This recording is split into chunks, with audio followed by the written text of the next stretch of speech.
right, welcome back to Definitely Not a Podcast, where we listen to other people's stories and aim to engage, connect, and inspire people. I am here with my guest, Ben. Would you like to introduce yourself? Yeah, my name's Ben Peterson, and dating my nephew. Dang, you got right into what I didn't want to talk about. No, I'm going to leave it in because I think that's really funny. Okay, perfect. There you go. We're going to be playing a game. I literally got this off Amazon because I'm like, we need something to do. So it's called Tell Me More, a game of questions of deep in connection, too deep in connections. So I didn't go through any of these cards like I usually would. So I'll just start with this first one. So you don't have any preconceived notion of what's on I these have cards? no idea what's on these All right. cards. Should I shuffle them? You can. We'll It's just not leave going to it. really Yeah. do anything. Dealer choice. I'll just leave it as it is. Okay. How would you describe what you believe your life's purpose is? Oh, man. You want the long story or the short story? I mean, we can be here as long as you want, I guess. So whatever you choose. So I would say about 10 years ago, I don't know how to phrase this properly. I saw a lack in leadership. Maybe not from people directly connected to me, but more or less like people surrounding me. Mm-hmm. I didn't see anybody being a leader or anybody that had any type of like legacy to carry on. I'm not saying that about my dad or my grandfather. All those men had, great legacies. And I guess what I was trying to do was take that legacy and then teach that legacy to others. So as far as like my life purpose, it was always to try to lead by example. And I still do that with my business today and at work, and in my day-to-day operations of I always try to lead by example. I'll never send somebody to do something that I wouldn't do myself. And I'm trying to change that for young men of like, you need to lead by example. We need more leaders and less followers. So I guess in a nutshell, the best way I could say is to kind of just leave a legacy. Mm-hmm. Does that answer the question? I don't even remember what the question was. I think it is. But I totally get that. When I think I went to school for film, right? And a lot of the time, my professors would teach the idea that leaders create more leaders. They don't be a leader to just boss other people around. They want other people to be leaders and like grow together as a team. Yeah, I've always been a fan of like lifting people up. Exactly. You can only degrade somebody for so long before then they feel like they're worthless. Right. And if you lift them up with positive reinforcement, I feel like it works a lot better. You catch more bees with honey, that kind of old saying.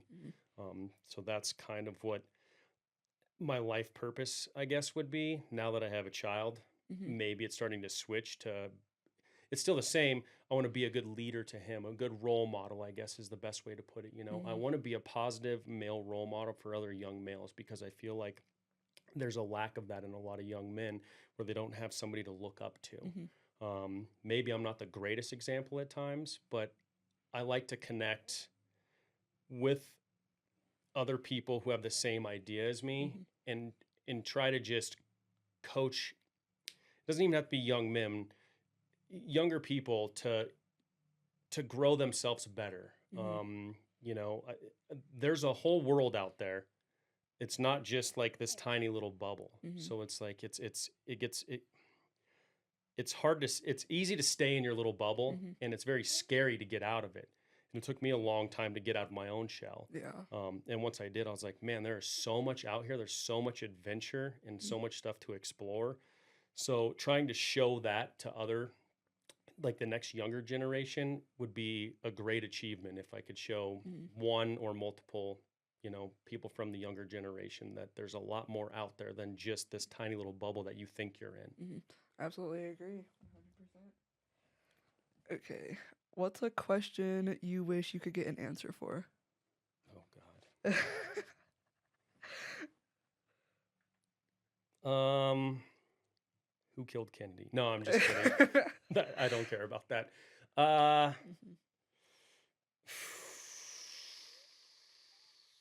Yeah, that's good. I don't.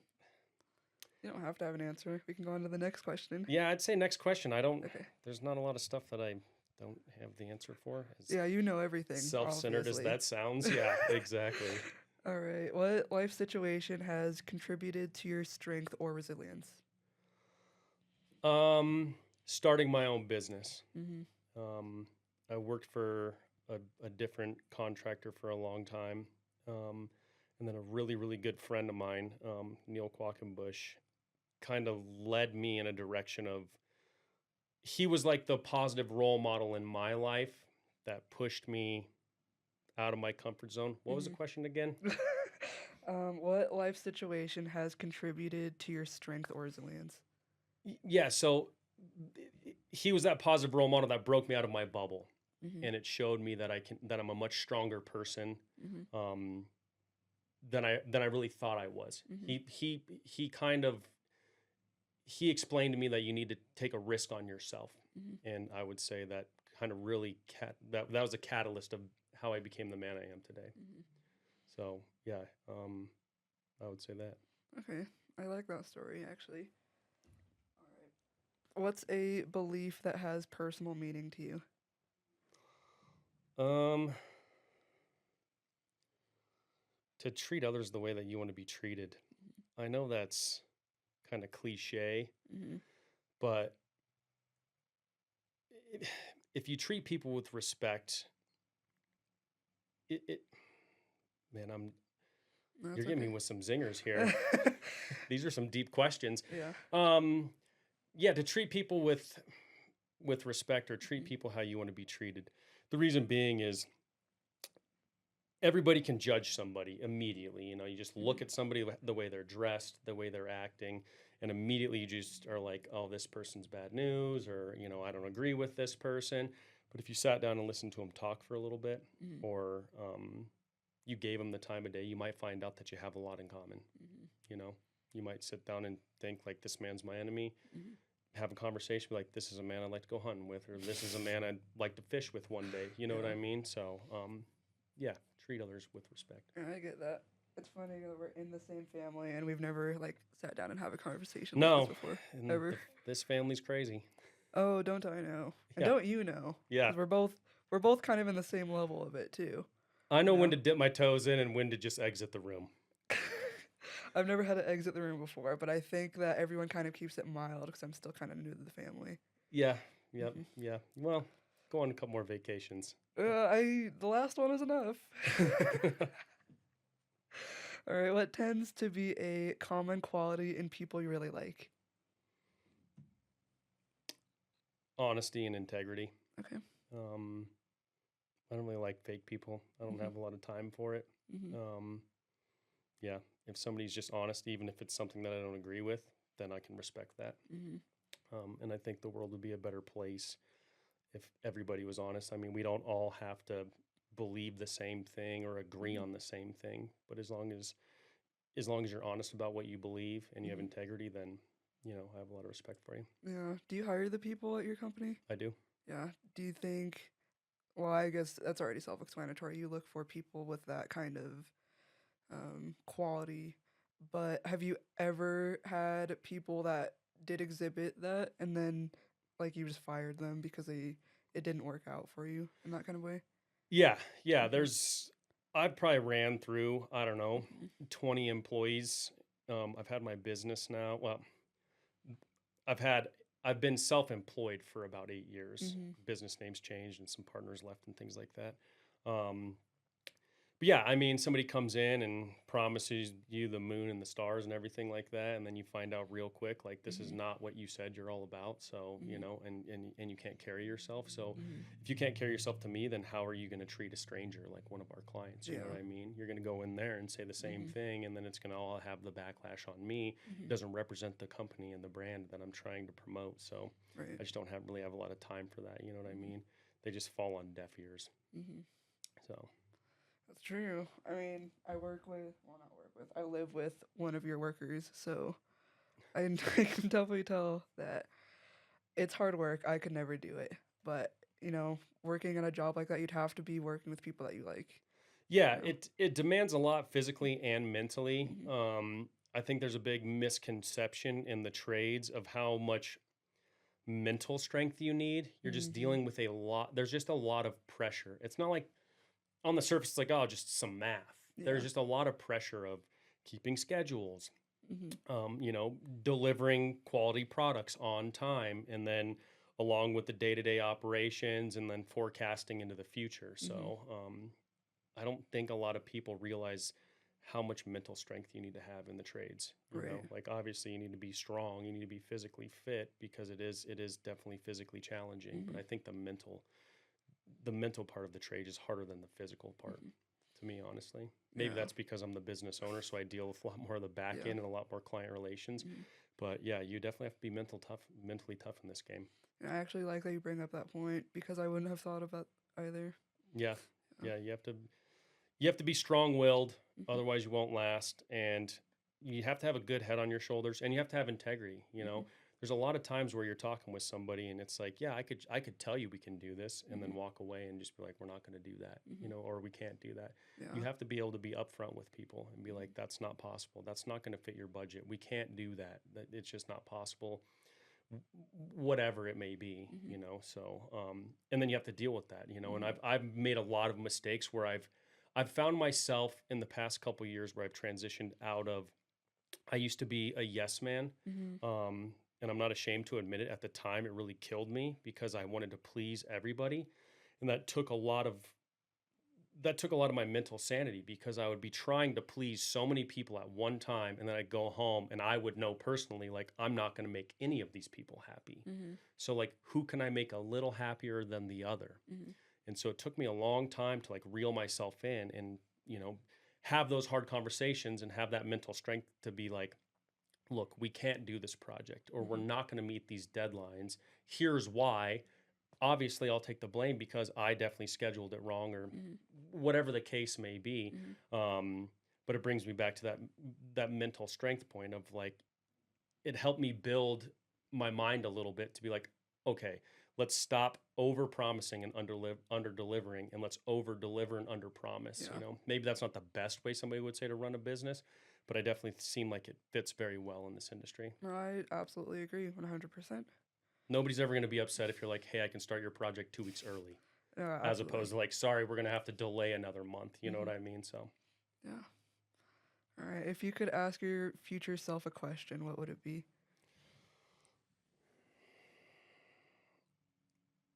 was it all worth it? Yeah, was it all worth it? Yeah, get into the real deep questions now. Yeah. Um, I'm saying that now, but I am right now transitioning and trying to make it worth it. Mm. You can always make more money, Yeah. but it's really hard to make more memories. Yeah. I was talking to an older guy the other day, and he was like, when you're sitting here and you're retired and Hmm. everything like that, is it going to be like, man, I wish I would have done one more project? Hmm. Or would it have been like, I wish I would have spent another Saturday or Friday or late night with my kid or my wife or my friends or Hmm. something like that? So right now I'm taking Fridays off to really engage with my son, Hmm. because he's, like I said, he's 7 months old right now. And that's time that I won't get back. Yeah. You know what I mean? And it's like, yeah, I could load the schedule and work as much as I want. I love to work. I'm a workaholic. My wife will tell you that. But I won't get any of those memories back. I Hmm. can't fast forward a year and be like, man, I wish, what was he like when he was 7 months? Because I wasn't here. Hmm. You know what I mean? So, like, saying that, you know, looking back, like, or would you say looking forward of like, was it all worth it? I'm like, Hmm. I'm trying to pivot myself right now to be like, I want to make it worth it every single day. So when Hmm. I get to that point in my life, I can look back and say, like, yeah, it was worth it. Hmm. It was worth making less money or not having this giant company to Hmm. have those moments with those people or those Yeah. experiences. That makes a lot of sense. I actually never would have thought that. I don't know. I don't know where I'm going with this. Oh. It's there's a struggle Hmm. for sure with being a business owner and Yeah. just struggle in general Hmm. of like, there's a lot of weight on my shoulders. I'm not trying to make it about me, Yeah. but like taking days off Yeah. to spend time with family and friends is very difficult, and I find myself having a real hard time with it. But I keep telling myself that it will be worth it. And I know in my heart it will be, but sometimes when I am making those sacrifices at that moment, I'm like, it's not worth it. I should be on the job right now. Yeah. That's just me being honest, but I know when I look back in a year, 2 years, 10 years, 20 years, I'm like, that was totally worth it. I'm so happy I made that decision. No, get me wrong. I love every minute of it. I'm not saying like every day I'm like, man, I should be at work right now. Like I love every moment of it. But that little demon on my shoulder is like, man, you should be at work. You should be grinding, making that money like everybody tells you, and it's just like, is that really worth it? Because just bury you with a pile of cash. Cool. What good was that? You know what I mean? So, yeah. I get that though. My dad was a similar way, but when I look back and I think of the things he did, because he was a civil engineer, so kind of similar things where he just went and dug up holes to put oil pipes in, stuff like that. So I remember him being at work a lot of the time, but I also remember him always being there. So I think as long as you keep that mentality that you have, he's not going to question, like, my dad was never there.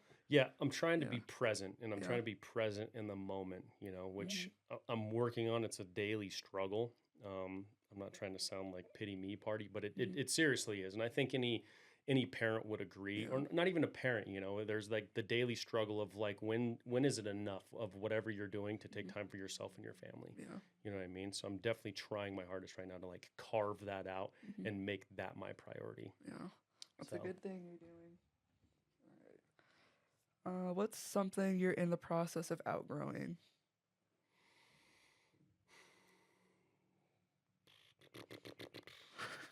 You want to move on to the next question? No, besides my pants, because I have a baby and you just don't work out anymore, Yeah, I fear that gets worse with age. Yeah, light beer isn't so light. When you hit 38, you start packing on the pounds. Honestly, I'm trying to outgrow my old train of thought. I'm still working on it. I'm just trying to grow a little more mentally strong, and being able to tell people no, and stand up for myself. You know what I mean? Like I can talk and coach people through a lot of different scenarios, but like coaching myself and talking myself through scenarios is the hardest part. I think, I'm a vulnerable person. Like I'm my hardest critic, and I think that's human nature. We all are like our hardest critics, but I just stress myself out a lot about like what I'm doing. So yeah, I don't know if that answered that question spot on, but that's okay. Or if it was just a wild rant. Yeah. Might have been. No, it's all good. I think it's interesting, though, that you say that you were a people pleaser and that you are more vulnerable with people, because I never would have guessed that. And again, there's not that many family events that we've been to together. And I mean, I've been in the family for 6 years now, but I would have guessed that. I didn't know 6 years. That's quite some time. You're well accustomed to it. You didn't know that Darren and I have been together for 6 years? No, I didn't. I mean, I guess I probably could have guessed if you had just asked me to take a wild guess, because I know you guys in high school were together, so I guess I could have guessed, but it's been a while. And time flies, yeah. And you know what else? The second time we saw each other was when you had your baby. The first time was on vacation. That's right. Yep. So if that doesn't tell you I saw your picture on his phone all the time, and that was it. And it just said Olive, so that's crazy. Or Andromeda. That's okay. I'll edit it. Yeah. I'm an honest person. What can I say? All right. That's so real of you. Yeah. Actually. Of course I'm trying to be. That's so real. Okay. When was a recent moment in which you felt deeply happy?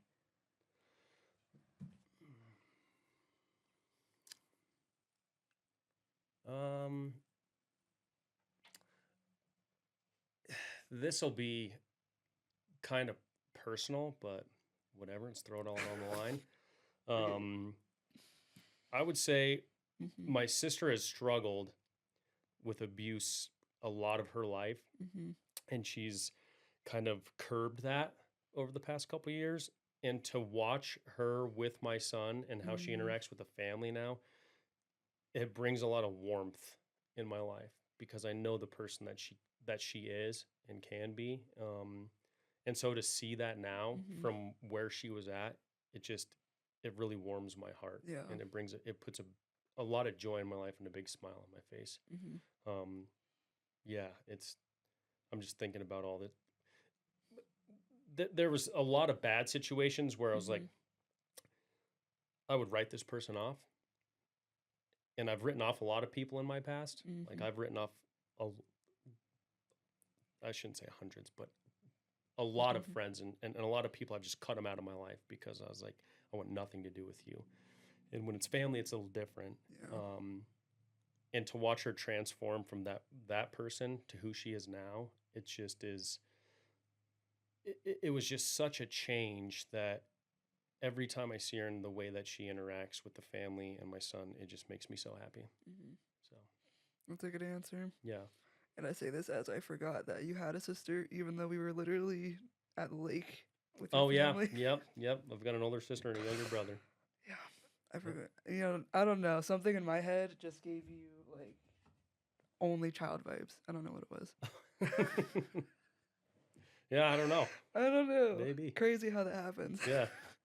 Anyway, what's a decision you once made that you'd make differently today?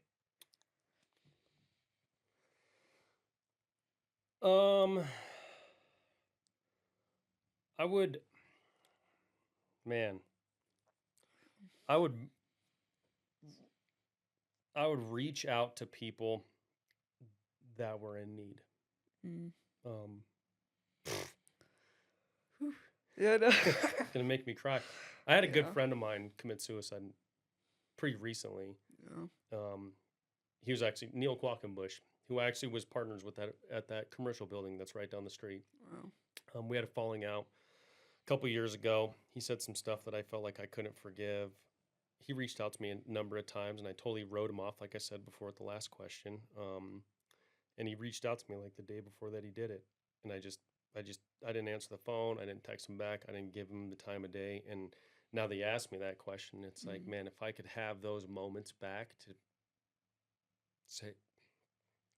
say a few words to him,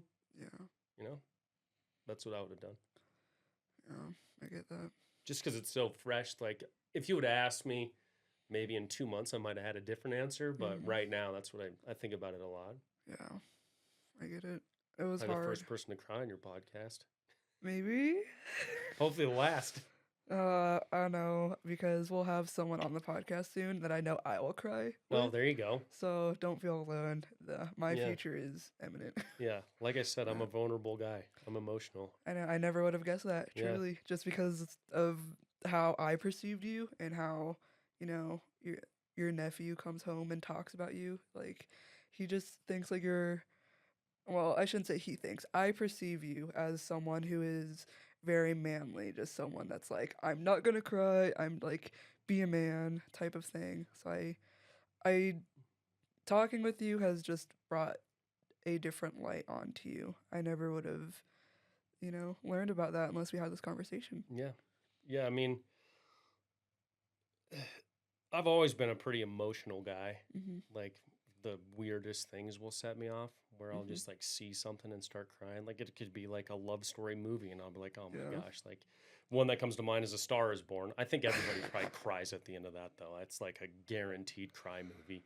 But it was just like going through that mentally. I was like, oh my God, like what this guy gave up, like, so that way his girl could succeed, like he took himself out of the picture. But not to get stuck on that topic, but yeah. Is it bad for me to mention that I fell asleep during that movie? Yes. And thought it was an okay movie at best? I think it's a great movie. Yeah. And I'll go on record today that I still think Bradley Cooper and Lady Gaga Gaga will get together. Okay, you've convinced me. I'll rewatch it. It's a good one. Yeah. It's a good one. I think you'd really like it. Okay, I'll get back to you on that one. I mean, even if no, you have to see his entire demise to understand the end. I was gonna say you just skip to like the last 15 minutes, but then you'd be like, wait, why did this happen? Yeah. So yeah. All right. I'd say carve out a couple hours and try and watch it. You got it. I'll give you another watch for you. There you go. Okay. I should have shuffled the deck, hitting me with all these. Well, I don't think that any of them are like less deep than others. No, I'm enjoying it for sure. Okay, if it's too hard on you. No, you're fine. I've only skipped one. I won't skip anymore. All right. Who in your life has had a bigger impact on you than they probably know? My buddy Tyler, he owns a Gotcha. plumbing business, very successful plumbing business. And we Yeah. met at a mutual acquaintances Mm-hmm. project, and I was like, oh, look, a plumber that's not all grimy and like 60 years old that smokes cigarettes and drinks vodka all Yeah. night, like somebody who actually represents the plumbing Mm-hmm. trade. I was like, this guy is great. Yeah. Chatted with him when he was the sole employee of his own business. He's grown it into, I'm not sure how many employees he has now, maybe like 8 or something like that. We're actually currently working on his house right now. But when I look at aside from my father and like my grandfather and some of my uncles, like when I look at a positive role model, I would say he was one of them. He is one of them. Yeah. The way he carries himself and the integrity that that man has is just, it's unparalleled. Like I couldn't compliment him enough. And I strive every day to kind of like be like Tyler. Yeah. In business, personal life, a lot of things. It's just, I have a lot of admiration for him. Do you Yeah. still talk with him? Because you kind of made it seem like he was in your life only during those points. Is that like, do you still talk with Ty on a regular basis? Ty, Yeah. the guy I'm talking Yeah. about, yeah, I talk to him every single morning. Yeah. Yeah, no, Okay, I've never gotcha. not talked to Tyler. Gotcha. The other guy I think you might have mistaken was Neil. Okay. Neil Quackenbush. Yeah. I had a lot of admiration for him too, Yeah. but his self-sabotaging had kind of driven me away. And I Yeah. still have admiration for him. He's no longer with us, but I still do admire who he was and who he could have been. Okay. But yeah, at the moment I would say Tyler. Okay. Good answer. Plumbing is also very hard and something I would never do. Yeah, it's surprisingly complicated. You would just Yeah. think you're just sticking pipes together. It's not that easy. Yeah. If only it were. Yeah. Only it were. What's one of the best compliments you've ever received? So I would say there's two. Well, my grandma, before she passed away, she said your grandfather would be very proud. My grandpa was a carpenter. He died when I was, I think, in 5th or 6th grade. So I don't know what age you are then, maybe 10 or 11. Yeah. So I really didn't get to know him. Like I knew him and I knew of him, but I didn't really like get to know him on a mature level. You know, like I'd like to sit and have a conversation with him as an adult. I just knew him as like a fun grandpa, you know. Yeah. So my grandma told me that it was kind of heart-wrenching, and it made me feel really good. I was like, that's awesome that you would say that, because I don't think my grandma would say that if she didn't mean it. You know what I mean? Grandmas are strong, so it's not like they don't throw words around carelessly. And the other compliment I got was, before I started my own company, I worked for a contractor, and he had a Hispanic fella named Ulysses, surprisingly. He's from Zacatecas, Mexico. He came, spoke good English. He started teaching me how to speak Spanish, and we were working together. And everybody knows that, you know, Mexicans or Hispanics are hard workers in the trade. Yeah. And one day he was like, he called me Benny. He's like, Benny, you're a Mexican. You're a paisa. And I was like, a paisa? What's that? And he's like, it's kind of like Hispanic slang for like somebody from the block, but also like one of the guys. So he's like, you're a paisa. Like, you're one of us. Like, you're the only white guy I've seen that like works this hard. Again, I'm not like trying to make it about me, but when I got that compliment, I was like, right on, man. Like, that's cool, because everybody looks at Hispanics like these are the hardest working people there are. You know what I mean? And when he said that, being from Mexico, I was like, right on, man. Heck yeah. So that's kind of like a quirky one, but I took it as a huge compliment. I was like, that's awesome that you said that. Like, I'll puff my chest out a little bit and carry my shoulders a little bit higher after that one. So that was a good one. Okay, that's funny. All right. What's a side of you that you only show to people you're close with? Probably that emotional side. Yeah. Yeah. I am kind of machismo as far as like macho man, you know. I think a lot of men are, but you know, if I get to know you, you really know who I am as far as like, I've got a pretty soft core on me that I'm just, not physically, but you know what I mean? Like, you're asking, I don't have a lot of words. I'm not a smart man. Never claimed to be. But yeah, I have an emotional side to me that I don't think a lot of people know about me. I'll cry at just about freaking anything, but Yeah. you know, I also there's a little bit of tenderness in my heart. Mm-hmm. It's definitely not as tender as it used to be, I would say. Mm-hmm. People are starting to piss me off more and more these days.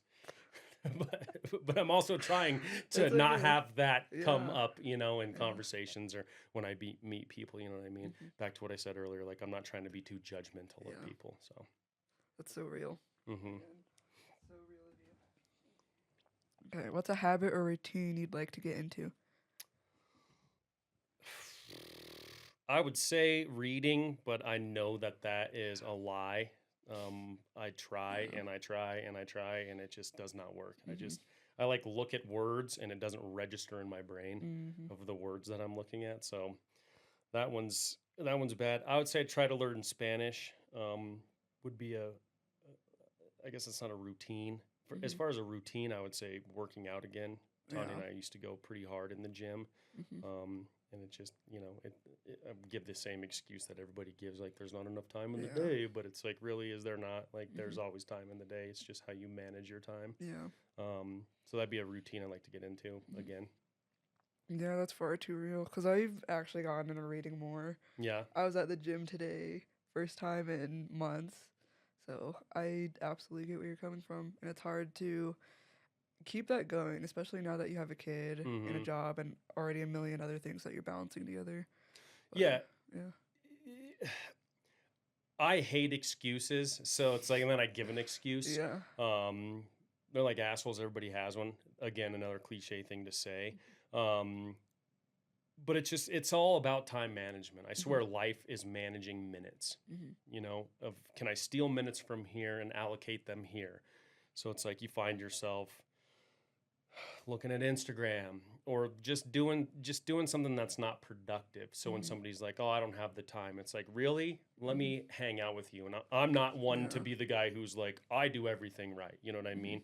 But when somebody's like, "I don't have the time," it's like, "Okay, well, let's sit together for 24 hours because I guarantee there's time." Mm-hmm. I just don't think you're allocating it properly. Right.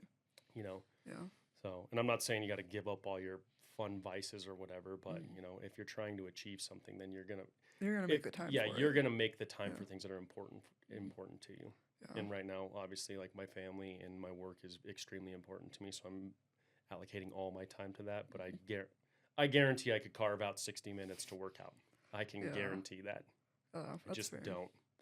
That's how I feel about the podcast. I'm like, all right, what's it gonna take for it to happen, and Yeah. how can I get them to be on with me? Yeah, no, I think Yeah. it's awesome that you're doing this. This is great. I appreciate it. I'm a big proponent of people who Yeah. do something that they actually want to do. Yeah. I see that. I feel that so many people just do stuff because they have to. Mm-hmm. And it's like, if you could allocate some time to doing something that you want to do, Mm-hmm. it's that self gratification. I Yeah. think it would help further yourself mentally, whether it's physically. It'll just Mhm. help. It'll help progress your life a lot better. Yeah. You know, for lack of better words. That's exactly how I feel. That's why I got my degree in film, and a lot of people are like, "Oh, you got your degree in an art?" Mm-hmm. Like, oh, yikes! Why don't you do business or something? Yeah. It's like because I don't want to. Simply put. Exactly. Yeah. Exactly. All right. Next question. What's the biggest feeling you have right now? What kind of feeling? I don't know what that question Yeah, means. I that's asked so that. I was like, that's open-ended. weird. The biggest feeling? I'm feeling Yeah. bad that my wife's put my son down without me.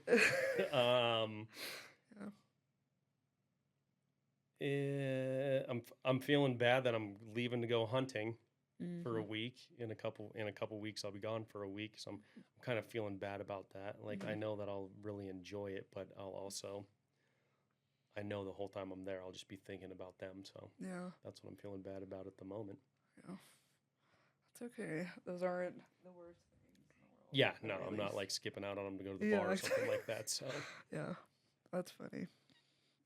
What's the last? Wait. What's something you lost or misplaced that you still think about? serious or not serious? I don't know. Whatever you want.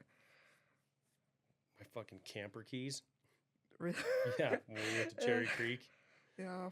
Yeah, I put them on my tailgate and drove down there, and Yeah, they were okay. gone. Was this the same place we went to the lake Yep. around the same. Yeah. Yeah. We went down there a couple weeks ago with the camper, and since my wife drives a Jeep and I have a truck, I took the boat down there. Was going to go to work, come back, get the camper, then take the camper down there. This kind of whole hodgepodge way around the logistics of getting everything there with one truck. Yeah. And what I thought was doing good was like, I'm going to go so early and get the boat. This is like the stupidest conversation ever. Sorry. Took it down there, and then it was like, oh, you know what? I left those keys on my tailgate. And then after that, then I got in my own head and was like, I'm canceling a hunting trip. I'm canceling this other project because we're overwhelmed. Like, how could I forget the smallest thing of keys? So it was like almost, it wasn't that I forgot the keys. It was that it was like a catalyst into like, I am overbooked right now and I'm stressing myself out. So I need to cut some of the fat off of my plate. And it actually worked out really well. So maybe there was a silver lining to losing the keys. I was able to slow down for a second. My wife, got a little upset with me because I had a giant meltdown on the phone, and I tend to do that. If I like I said, I'm my hardest critic. So it's like if I do something stupid, I will just lay into myself. Like if I could beat myself up, I totally would. And that's something that I need to work on. Of like, hey, mistakes happen. It's totally fine. But so I hope that's the best way to answer that question. That's like the stupidest thing to go on a rant about is losing camp. Like such a first world problem of like, I couldn't figure out how to get my boat and my camper to the lake. Woe is me. Yeah. I don't know. I think it's fair though. It is your episode. You can say or feel whatever you want. Perfect. Don't feel bad about it. Right. Yeah, now's the time to air out all your woes. I don't know who's gonna be listening to this though, so I can't air out too much. Probably no. Millions. Oh yeah, we're gonna get the whole world to listen to this podcast. Yeah. Absolutely. As I say during Christmas when I put this on for the family. You're like, hey, do you guys have a few hours? Because here's some headphones and let's just sit down and listen. Oh, I'm gonna put it on the TV full blast. Perfect. Like, all right, guys, I have something really cool to show you. I'll just be crying in the corner, like, that's what I sound like. I sound like an idiot. Like I thought I had this majestical voice. No, I'm just sound like some guy who's always stuffed up or something. It's okay. I'll keep letting you think that. Cool. Perfect. And then the rest of us will watch it on the TV. There you go. Exactly. Okay. What conversation or encounter with a stranger will you never forget? Should have came more prepared. I wish I had these cards at my house. No, we gotta make it authentic. On the fly. Yeah. With a conversation or a what with a stranger? Or encounter. Ooh. Yeah, I'm gonna have to skip on that one right now. Sorry, I don't have an answer for that. It's okay, you don't have I'd have to think long and hard on that one. Good. All right, what's a small decision you made that changed your life in a big way?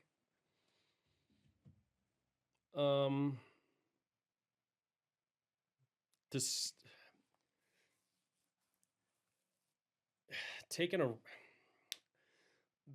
there was like so many small decisions when I started my company that it was like, but if you put them all together, then it was like a big giant decision. I would say flipping our first house. It was like, to me, it was a small decision at the time, but it was just, I was just fronting labor. I had no financial interest in, I mean, labor is financial, but I had no like hard cash in the game. So I'll just donate a little bit of time. We'll see where it goes. And then it kind of turned into this giant operation that I was like, wow, I did not think that like working a few nights and weekends would have turned into this. You know what I mean? And that's kind of where I'm at today. So it was just like, like I said, it was a small decision to me at the time of like, yeah, sure, I'll donate some hours. Yeah. And then it was like, oh, wow, there's a lot of traction behind this. And then now it's like, oh, now I'm a self-employed man with a successful business. So, yeah. And it might seem like a large decision to some people, but at the time, to me, it was a very small decision. Right. Yeah. So to clarify, you mean like flipping houses prior to you getting your business, and that's kind of what led to... Exactly. Yeah. I started, my friend Neil got out of the military with his realtor license. He was like, hey, I got a little bit of extra money I saved up because in the military you don't spend money. Well, at least he didn't. There's like not much to spend money on when you're stationed in the Middle East, except for shawarmas, I guess, and an Xbox. True. He's like, you want to go flip a house? was like, sure, donate some labor. I was like, I don't have any money. I'm broke, man. Like, I have nothing to offer except for labor. And he's like, that's what I need. I was like, cool. I'll come over on some nights and weekends. I worked a full-time job, 50 hours a week. So I was like, I'll just come over after work and start working here. And just did one. And then at the end of the project, I don't even remember the dollar amount, maybe like $10,000, which you feel like if you calculate it to the amount of hours that I worked, I was like, cool, I'm making like $3 an hour. You know what I mean?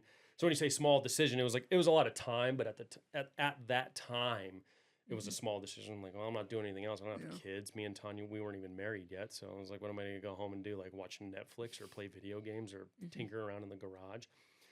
So did that, and then it was like, cool. And I was like, well, now I have $10,000. I was like, can I just give it to you on the next one so I have a financial interest in this, and I'll donate the labor.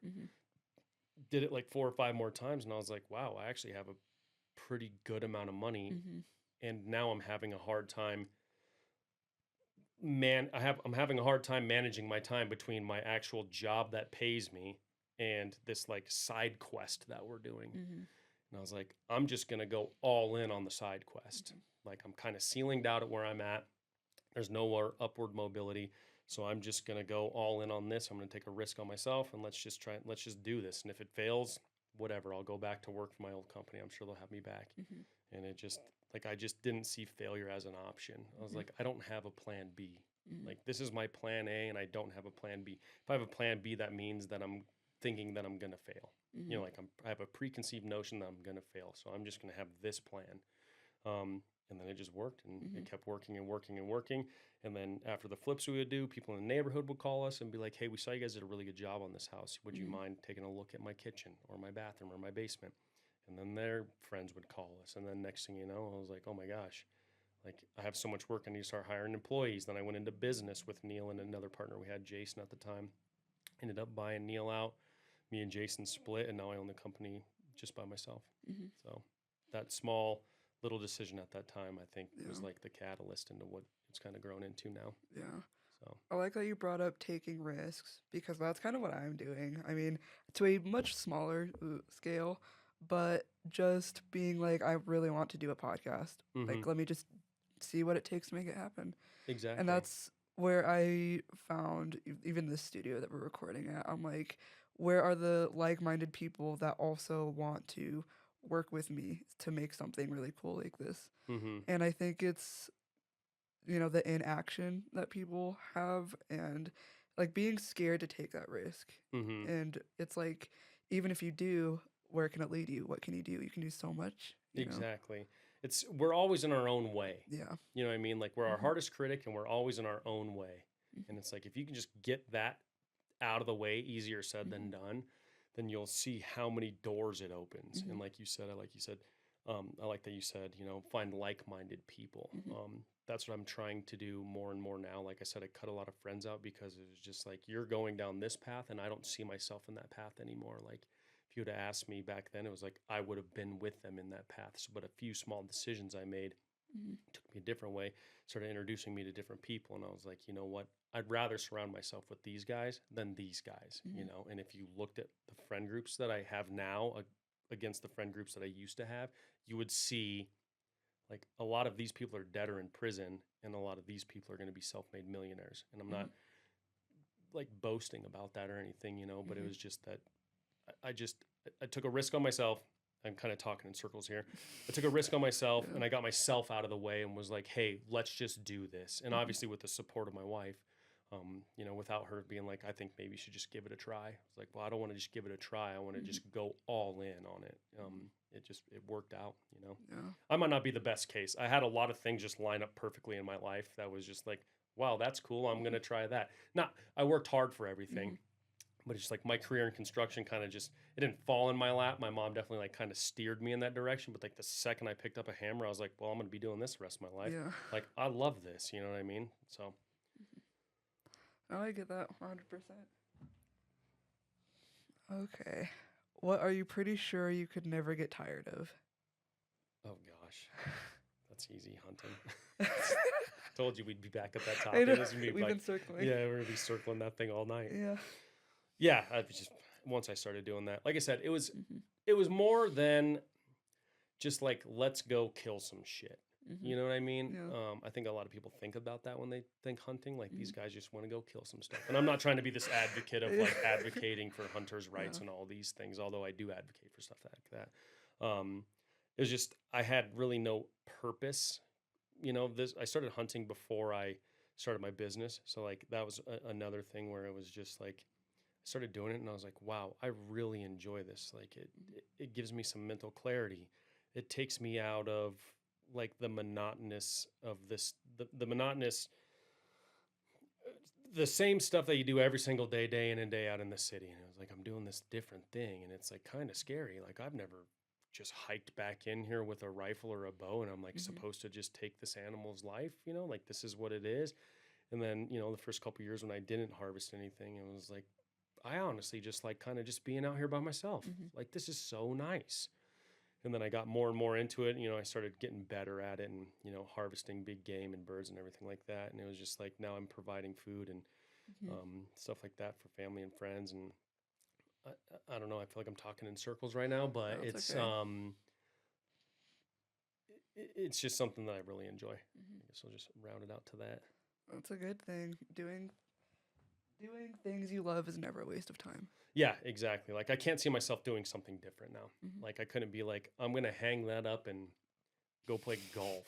You know what I mean? Like Tyler will kill me if he ever hears this. Like I like playing golf with a couple guys. Yeah. But like I fucking hate golf. Dang. Like I'm just not into it. Like if Tyler's like, you want to go play golf tomorrow? Sure, I'll play some golf. But other than that, I'm like, man, I just am not into it. Yeah.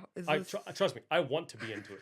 I like sports. I've always played sports. Like I like it. Maybe I don't like it because I'm not good at it. So that's why I'm like, that's why I just get irritated with it. And I think my dad, who's played golf for like 50 years, would say the same things. Like, I've never been good at it, but it's just addictive enough to where I want to keep going. Yeah, I get that 100%. So, all right, what's something that took you a long time to learn and understand?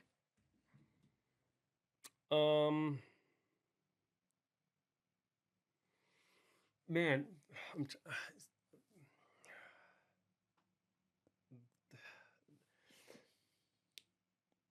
how to be more susceptible to like criticism. I don't know if that's the right way to explain it.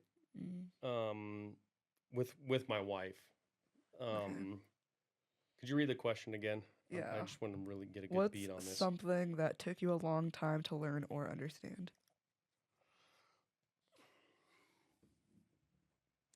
Man, can we come back to that? I'll think about that for a second. That's a good one.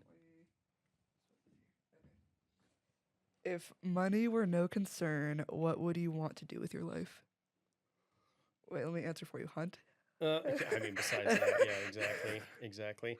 No, I would honestly want to build, on the surface, I'd want to just build homes for family and friends.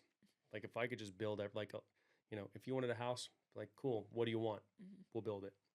But I would want to take that a step further and do stuff for people that are less privileged or people that are in hardship. You know what I mean? I have a idea of what I want to do as the business grows, and I wouldn't say I have more time on my hands because I don't have that, but where I can focus on giving back to the community. So I would try to give back to the community more. It would probably start with family and friends, but then I feel like it would grow into like a Habitat for Humanity kind of situation, which I donated a lot of my time when I was younger to them. So I would try to do something like that, because people do have, there are people who are just going to continue on doing what they can to survive, not by choice. It's just what they have to do to survive. You know what I mean? And if I could help them in a certain way with my skill set, then I would be more than happy to. So I really like that answer. What's a personal goal you're working towards? Being a better husband and a better father. I know I'm new to the fatherhood thing, but I feel like I could be better. And maybe it's because my son's, like I said, he's only 7 months. So there's only so much you can do with a 7-month-old. Like you can't show him everything. It's like, I want to, but it's like, he doesn't know what this is. Like he just wants to play with a stuffed animal.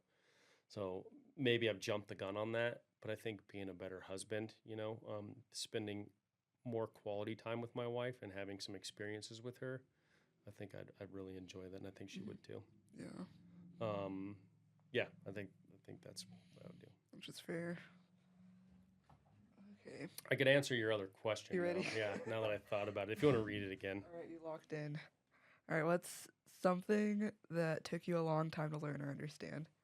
To let my guard down with my wife. That's where I was going. Okay. I said my wife at the Yeah. beginning of it is like, I'll put up the barrier. It seems like I'll sometimes, I go back and forth. Like I'll open up to everybody that's close to me, but I'll also put up this defense system and just bury stuff in, and like stuff where I'm like, I'm just going to take this to the grave, and I'll have this built up animosity or like hatred towards something or someone. And my wife has like helped coach me through like, hey, you need to let this out, because it's going to come to a boiling point where you're just going to get, it's just going to put you in an early grave.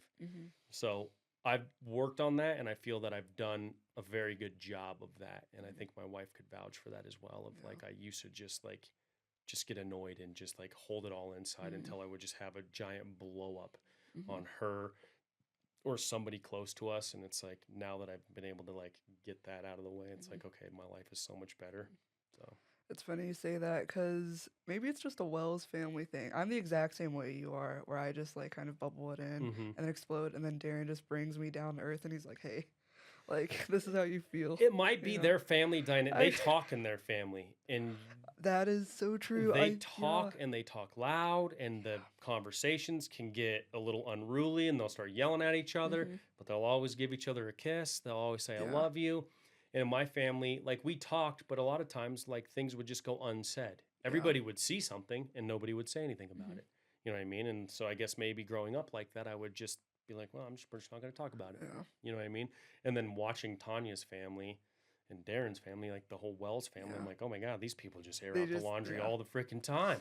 Yes, but also no. You know what situation is left unsaid right now. Yeah, exactly. Yeah. But I get what you mean. Like it's my family was the exact same way, where like my dad and mom both burned bridges with their respective siblings and even their parents. So there was a lot of things in my family that just it didn't really work. And like I remember this one time when I was really young, like third grade. My mom was in surgery for something. I couldn't even tell you what it was, but I remember telling my teacher, I'm like, "Yeah, my mom's in surgery," and I didn't know what it meant. And Yeah. my teacher called my parents, and she expressed concern for my mom because, of course, that's I guess the right thing to do. But my parents were when I came home, my parents were so upset. They're like, "Why did you tell your parents or your teacher this?" I'm like, "I don't know." Like because I guess you guys aren't telling me to not do that. Yeah, exactly. Yeah. It's tough when you just don't let things out, and you just like don't explain or talk too much, and then you build it up inside, and then like I said, you have a giant blow up where in that Wells family they'll just start saying stuff. Or I'll be like, I'll call him tomorrow, honey, and she's like, just call him right now. And I'm like, and then you do, and you're like, oh, that wasn't that bad. Yeah. Like I would have just procrastinated on that and just not ever never given it the time of day. And now that you told me to do that, it's out of the way. That was such a simple thing to do. Yeah. So that's so funny. You and I are very similar. Yeah, I think so. Yeah. It's because we're on the outer Exactly. on the outer We're circle in the of outer the circle family. of the Yeah, family. exactly. We're in it together, but we're not in it. Yeah, exactly. Yeah, exactly. Yeah. I know when to dip, like I said earlier, I know when to dip my toes, and I'm like, all right, time to pull the ripcord. I'm out of this one. Yep. Like, deal with that on your own. See ya. As we should. That's why we're on the Yeah, exactly. Maybe you ought to come to this next vacation, and you and me will just, Oh, yeah, that'll be fun. I don't know if I will go. Maybe I'm gonna air this on the podcast first before we tell the family, but I don't think I'll go on the next vacation. Yeah, I know. teach his own. But I don't know who is even going, to be honest with you. I just know that a lot of people are like, is it happening? Is it not? Yeah. Who knows? We're Family going. dynamics. Yeah, we're going, so we'll be there. Yeah, Florida, right? No, South Carolina. Oh. Yep, Myrtle Beach, I think. I don't know. Back to the family thing. Yeah, I thought it was Florida. I'll have Tanya loop you in. She knows all the details. Okay. That's really funny. All right. What's something you find embarrassing? About myself or I guess in general. embarrassing in general? Yeah. Ugh, man, some of these questions take a lot of thought. Yeah. Something I find embarrassing when somebody doesn't like use use something that they're good at. Mm-hmm. And I don't, maybe I mean it in a bad way of like, man, that's embarrassing. Like, Okay, I'm trying to I like see what wrap you're my head saying. around it. You get where I'm Yeah. going with it? Yeah. It's just like, that's embarrassing. Like, you're so good at that. Yeah. It's kind of embarrassing that you wouldn't use your skill that you're so good at. Yeah. Like, why not? Yeah. Like, you're good at it. Like, I'm not saying that they're embarrassing themselves like in Yeah. a funny, silly way. Yeah. It's just like an embarrassment of like, why? It's like just a talent wasted. Mm-hmm. So I don't know if that's the best way to answer that one. Yeah. I get what you mean though. It's for me personally, it breaks my heart seeing people do something that they're good at, but they don't actively go out of their way to do it. Mm-hmm. You know, like I can't even think of a good example for it, but it's just that like you're so good at this one thing and you're in your own way. Like you're choosing not to do it. Like why wouldn't you do it? Exactly. You know? Yeah. I know exactly Yeah. what you mean. I've seen a lot of people where it's like, I have a lot of friends like that. Mm-hmm. You know, like I was saying, like my friends are like scales where it's like Mm-hmm. these guys are down here and these other ones are like lifting. It's like these ones weighed down and to lift these ones up to be like these ones are, I shouldn't say better, but you know, a little more driven. And it's just like all the ones down here is just like, man, you're so good at that. Like if you just would focus on that, like you would be shocked at how great of a man or a woman you could be, but you just choose not to. So, you know, it's embarrassing. It's like, dude, you're embarrassing. You kind of are embarrassing yourself because you're just letting this skill go to waste, whatever it could be. You know what I mean? I find it really hard to watch. Yeah. Yeah. It sucks. It's like, it sucks to watch somebody self-sabotage too. It's just, it's fucking travesty. Yeah, it is. So. Okay, I think we'll end on this last question. Okay. If they made a movie about your life, what would one of the high points be? Ugh. Here I am just talking about the business, starting a business. I don't know. Yeah, starting a business. Yeah, it was probably it still is the highest point of my life, at my life right now. You know, I'm looking for new areas again to take some risks. Like I'm kind of that point in my life where I'm like, want to start another business. Yeah. I have some things in my mind that I want to kind of pursue. Yeah, my business.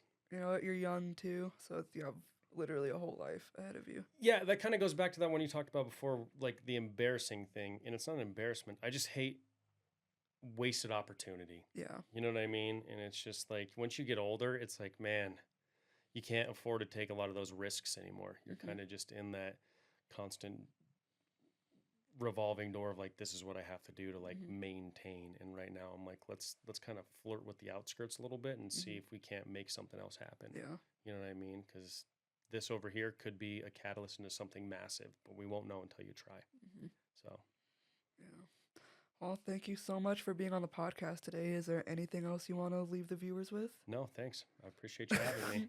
Okay. Thank you so much. We'll end it there.